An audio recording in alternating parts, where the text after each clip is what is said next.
On September 12, 1952, at approximately 7:15 in the evening, a group of 7 residents of Flatwoods, West Virginia, ascended a dark hill to investigate an object they had seen fall from the sky.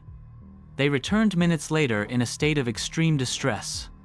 They reported an encounter not with a downed aircraft, but with a silent, 10-foot-tall entity with a head shaped like an ace of spades and eyes that glowed from within. The official investigation concluded the incident was a confluence of a meteor, an aircraft beacon, and a startled barn owl. The witnesses, for the rest of their lives, maintained they saw a monster.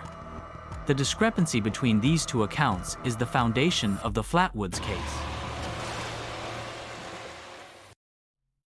The year was 1952. The United States was in the grip of the Cold War, a period defined by a persistent, low-level anxiety. School children practiced duck and cover drills in preparation for a nuclear attack, while the United States Air Force maintained a constant watch for Soviet bombers. This atmosphere of national unease was a fertile ground for fears of the unknown. Just 5 months prior, in April, Life magazine, one of the nation's most trusted publications, had run a cover story titled, "Have We Visitors from Space?" which treated the subject of flying saucers with journalistic seriousness. The idea that humanity was not alone and that its visitors might not be friendly had moved from pulp fiction to the mainstream. Flatwoods, West Virginia, was a place far removed from these global tensions. It was a small, unincorporated community of fewer than 300 people, nestled in the rolling, densely forested hills of Braxton County. Life there was quiet, predictable, and deeply rooted in the Appalachian landscape. The town was a small point of light in a vast expanse of dark woods and isolated farms.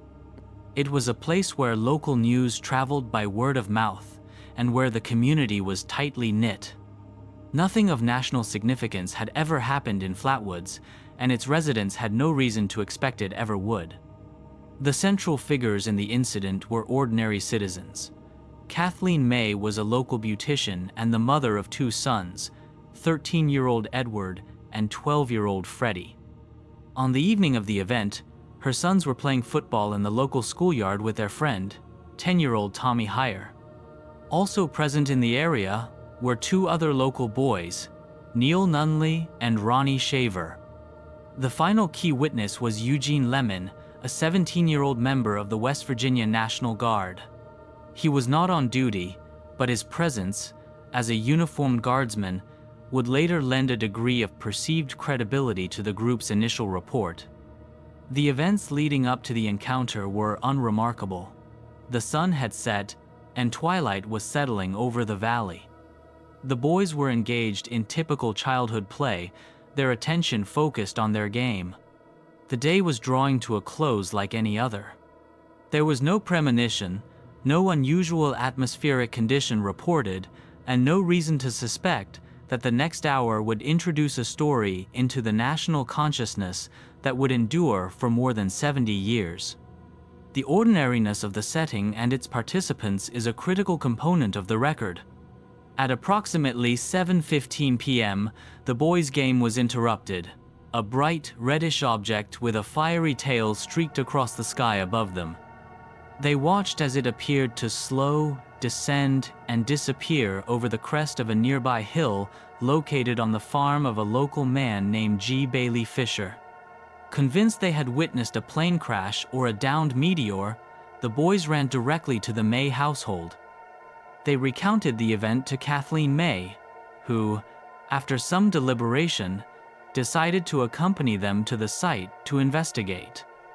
Before leaving, she enlisted the help of Eugene Lemon, who was at a nearby home. With Lemon, the 5 boys, and the May family dog, Ricky, Kathleen May led the small party toward the Fisher farm. The group made its way through a field and began to ascend the hill. The terrain was rough and overgrown. As they neared the summit, they began to notice unusual phenomena. A thick, pungent mist hung in the air, causing a burning sensation in their eyes and throats. Some of the witnesses would later describe the smell as metallic or like sulfur. In the distance, through the trees, they could see a large, spherical object pulsing with a dull red light. It appeared to be resting on the ground, approximately 50 feet from their position. The family dog began to bark and growl at something unseen in the darkness ahead, then abruptly retreated behind the group with its tail between its legs. Eugene Lemon was at the front of the party, carrying a flashlight. He directed its beam towards the top of the hill, in the direction of a large oak tree. The light caught two small luminous points that resembled animal eyes. Then, Lemon raised the beam higher. The light revealed the source of the eyes, a massive figure standing on the ground, just to the side of the oak tree. The figure was immense, later estimated by the witnesses to be at least 10 feet tall. Its face was round and blood-red, and from it emanated a soft, internal glow. The most distinct feature of the entity was its head. It was surrounded by a dark, pointed shape that came to a peak above the face, giving it the appearance of an ace of spades. The shape was described as a hood or a cowl. The creature's eyes were not animal-like upon closer inspection. They were described as non-reflecting and seemed to emit their own greenish-orange light. Its body was a dark, shadowy mass that was variously described as black or dark green. Kathleen May noted that it appeared to be wearing clothing like folds, which she compared to a pleated skirt. She also observed that it possessed small, claw-like hands held out in front of it. For a moment, the group and the entity stood frozen. Then, the creature emitted a sharp, hissing sound, described as being like steam or air being released under pressure. It began to move, not by walking, but by gliding silently over the ground directly toward the witnesses. The motion was smooth and unnaturally fast. It was at this moment that the group's composure broke completely. Eugene Lemon screamed and fell backward, dropping his flashlight. This action triggered a mass panic. The entire party turned and fled down the hill in complete disarray. They did not stop running until they reached the May home. There, Kathleen May placed a call to the local sheriff, Robert Carr. Her report was not of a plane crash, but of a monster on the Fisher farm. Upon returning home, several members of the group reported immediate physical symptoms. They felt nauseous and unwell. Eugene Lemon was the most severely affected, suffering from vomiting and convulsions for several hours. The others experienced irritation in their throats and noses that persisted for several days.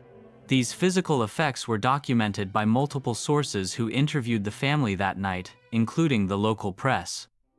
Sheriff Carr and his deputy, Bernal Long, arrived and proceeded to the site of the encounter. However, they reported finding nothing out of the ordinary. The pulsing light was gone, the figure was gone, and though they noted a faint, unusual odor, they could not identify its source. The following day, A. Lee Stewart Jr., a reporter for the local newspaper, the Braxton Democrat, visited the site himself. He reported discovering two parallel tracks in the tall grass, as well as a large, circular area where the grass was flattened, corresponding to where the witnesses claimed to have seen the pulsing red sphere.